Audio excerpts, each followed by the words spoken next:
the user experience, ease of use yang positif kepada pengguna wajib pajak.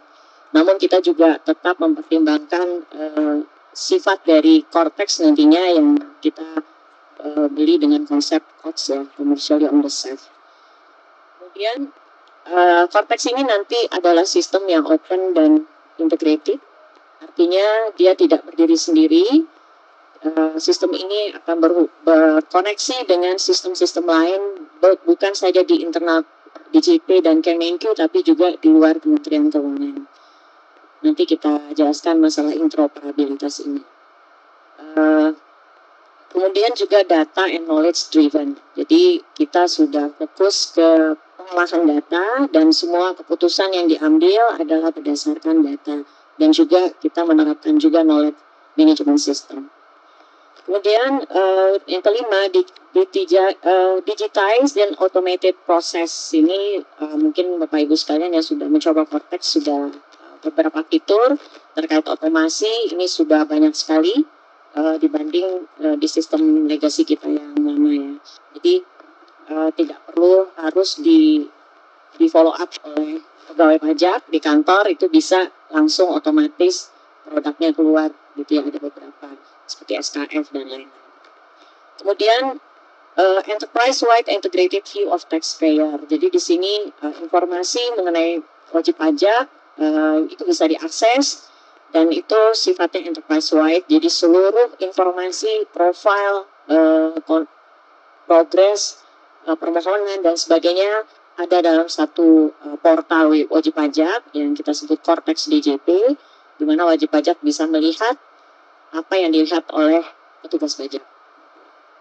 Kemudian prudent dan accountable dengan adanya data driven dan juga sistem yang terintegrasi, kita berharap sistem ini bisa mendukung prudent dan accountable dari administrasi perpajakan.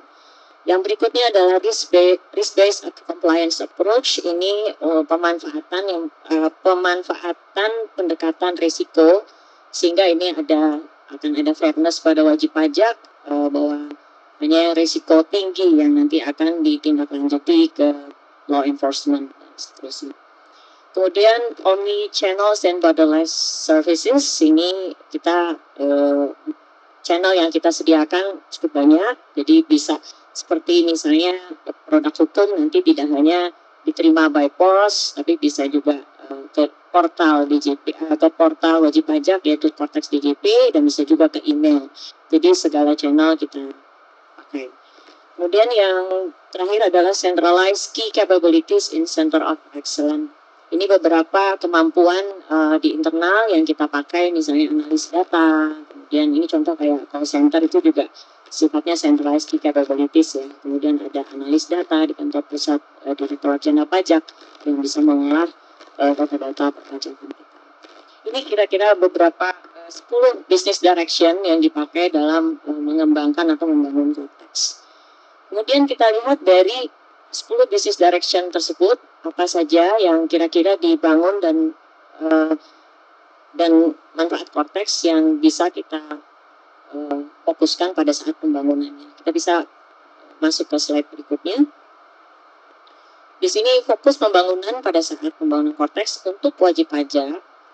Kita membangun otomasi dan digitalisasi layanan administrasi perpajakan, antara lain layanan mandiri, itu banyak sekali ya layanan mandiri. Kemudian pengisian SPT secara otomatis atau pre-populated, di mana data-data yang kita terima dari misalnya bukti potong, kemudian data dari pihak ketiga, itu bisa kita pre-populated ke SPT wajib pajak, sehingga wajib pajak tidak perlu lagi menginput manual seperti sebelumnya, atau mempersiapkan dokumen-dokumen, kemudian menginput ya. Jadi kita harapkan waktu persiapan wajib pajak untuk menyiapkan SPT akan berkurang. Kemudian di sini transparansi akun WP yang memungkinkan WP dapat melihat seluruh transaksi. Ini yang tadi 360 review ya, sehingga memudahkan WP memenuhi hak dan kewajiban perpajakannya. Di sini jadi wajib pajak bisa melihat apa yang dilihat oleh petugas pajak. Kemudian layanan perpajakan yang cepat dapat diakses dari berbagai saluran, omni-channel, dan dapat dimonitor secara real-time oleh wajib pajak. Ini fokus pembangunannya. Kemudian pengawasan dan penegakan hukum juga lebih berkeadilan dengan penerapan CRM, kita sebut Compliance Risk Management. Ini. Dan fokus pembangunan untuk Direktorat Jenderal Pajak sendiri adalah bagaimana kita bisa menyediakan data yang lebih kredibel, yaitu valid dan terintegrasi kepada pegawai pajak kita, sehingga pada saat pengambilan keputusan itu cukup baik kualitasnya. Kemudian memperluas jaringan integrasi data pihak ketiga. Di sini kita konteks itu seperti banyak tangannya ya, jadi konektivitas atau interoperabilitasnya banyak ke instansi-instansi lain dan sifatnya real time. Jadi untuk memvalidasi data-data, misalnya data NIK kita langsung validasi ke Dukcapil seperti itu. Jadi menerapkan single source of truth. Kemudian membangun basis pengetahuan atau knowledge management untuk pengambilan keputusan. Jadi di konteks ini ada sub modul yang kita sebut knowledge management. Ini dipakai juga dimanfaatkan oleh pegawai pajak nantinya untuk membuat pengambilan keputusan kita menjadi lebih berkualitas. Kemudian mengelola administrasi perpajakan berbasis data dan knowledge driven organization. Ini yang kita sebenarnya DJP sudah menerapkan ini sudah cukup lama ya, mungkin sudah 5 tahun lebih untuk menjadi data driven organization. Kemudian mendukung penyediaan pelaporan keuangan yang lebih prudent dan accountable. Di sini ada modul RAS, namanya Revenue Accounting System di dalam CITAS, di dalam Cortex, di mana modul ini semacam ledgernya, ledger dari sistem, sehingga laporan keuangan kita nanti akan lebih accountable dan prudent.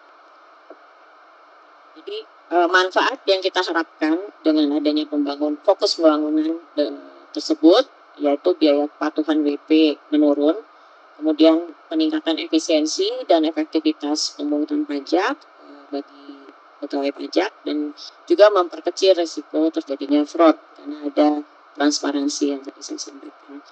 Dan dengan adanya manfaat ini kita berharap kepatuhan sukarela atau voluntary compliance akan meningkat. Dan tentu saja ujung-ujungnya kita memang stakeholder selalu fokus pada bagaimana meningkatkan tax ratio.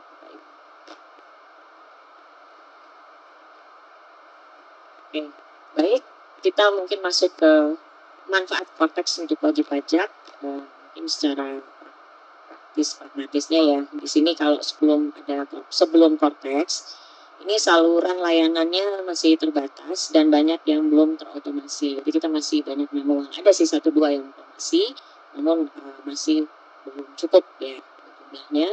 Kemudian portal layanan yang juga belum terintegrasi, masih tersebar di banyak aplikasi. Mungkin Bapak Ibu sebagai wajib pajak bisa melalui pengalaman sendiri ya, itu banyak sekali aplikasinya.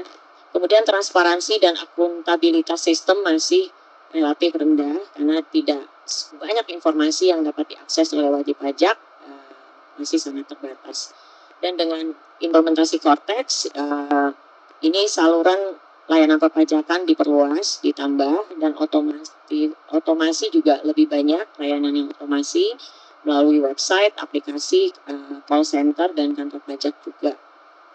Kemudian ada peningkatan jumlah layanan mandiri atau self-service melalui saluran digital. Jadi ini untuk data-data yang memang sudah ada di database perpajakan, kita tidak lagi minta secara manual pada wajib pajak, itu akan diproses secara otomatis di back-end proses, sehingga wajib pajak bisa mengajukan permohonannya secara mandiri melalui portal WP atau DJP, Cortex DJP, dan produk nanti akan bisa langsung diterima secara real time atau ada beberapa waktu. Dan juga layanan terintegrasi dalam satu portal wajib pajak tadi yang saya sudah sampaikan. Juga tersedia profil dan riwayat transaksi lengkap yang dapat diakses oleh wajib pajak. Jika memang ada yang belum dipahami, bisa kontak HR masing-masing. Kemudian wajib pajak juga dapat memantau proses permohonan layanan perpajakan sehingga terdapat kepastian penyelesaian layanan. Ini kayak tracking ya Bu ya, Bapak Ibu, tracking, jadi kita bisa lihat prosesnya sudah sampai mana. Gitu. Jadi tidak perlu harus mengkontak account representatif atau kantor pajak jika memang tidak ada waktu atau mungkin sulit gitu untuk melakukan. Kurang lebih itu, sebenarnya masih banyak ya, tapi itu kurang lebih manfaat yang bisa dirasakan oleh wajib pajak. Kita mungkin masuk ke slide berikutnya terkait ini contoh interoperabilitas di Cortex. Jadi Cortex itu yang biru, sebenarnya yang di tengah. Jadi sistem ini sifatnya tadi open dan integrated. Dia berhubungan dengan sistem-sistem lain. Yang kuning itu sistem-sistem yang ada di DJP yang sistem legacy ya, tapi bukan yang core. Jadi yang core-nya legacy sudah digantikan oleh Cortex. Dia ada beberapa sistem lain surrounding ya, kita sebut surrounding system yang masih ada konektivitas dengan Cortex.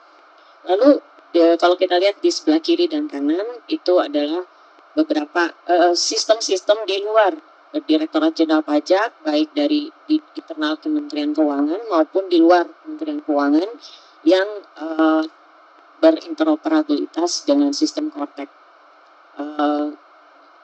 Ada 3 jenis sebenarnya sifat yang interoperabilitas ini, tapi yang pertama yang mungkin Bapak Ibu sudah rasakan sebagai wajib pajak adalah validasi kepada instansi-instansi di luar DJP. Ya memang ini kelemahannya karena kita tidak mandiri ya, artinya kita tergantung pada single source of truth di instansi lain masing-masing. Jadi kalau ada permasalahan terkait interop tersebut, apakah sistem dari pihak ketiga tersebut sedang ada perbaikan atau apa ya, itu akan berpengaruh kepada sistem Cortex juga. Namun kami sudah memitigasi ini, kami selalu melakukan koordinasi yang intens dengan instansi-instansi yang terkait interoperabilitas dengan Cortex. Kurang lebih ada 89 instansi. Baiklah Bapak Ibu sekalian, mungkin itu jelas mungkin mengingatkan kembali tentang desain Cortex. Namun sekarang bisa saya sampaikan bahwa Cortex sudah dimulai sejak tahun 2021, mulai dari planning, desain, build dan testing, dan kemudian di tahun ini tahun 2025 kita masuk masa PIS ya, post implementation support. Jadi masih disupport oleh sistem integrator kami. Jadi setiap ada permasalahan itu diperbaiki. Jadi setiap hari selalu ada perbaikan dan penyempurnaan untuk supaya sistem ini nantinya akan mature ya, sesuai waktu. Dan kita sangat berterima kasih pada wajib pajak yang sudah mau bersabar dalam proses support dan maintenance ini. Mungkin demikian Bapak Ibu sekalian yang bisa saya sampaikan update dari Cortex, yang mudah-mudahan bisa membantu pemahamannya. Kalau untuk area support kita sudah ada saluran-salurannya ya, wajib pajak bisa menghubungi Klik atau call center kami, atau bisa datang ke kantor pajak, menghubungi kantor representatif atau kantor pelayanan pajak untuk jika terjadi permasalahan. Dan ada beberapa juga yang kita buka saluran-saluran tertentu untuk wajib pajak. Demikian mungkin Bapak Ibu sekalian yang bisa saya sampaikan. Mohon maaf jika ada kekurangan. Saya akhiri. Assalamualaikum warahmatullahi wabarakatuh.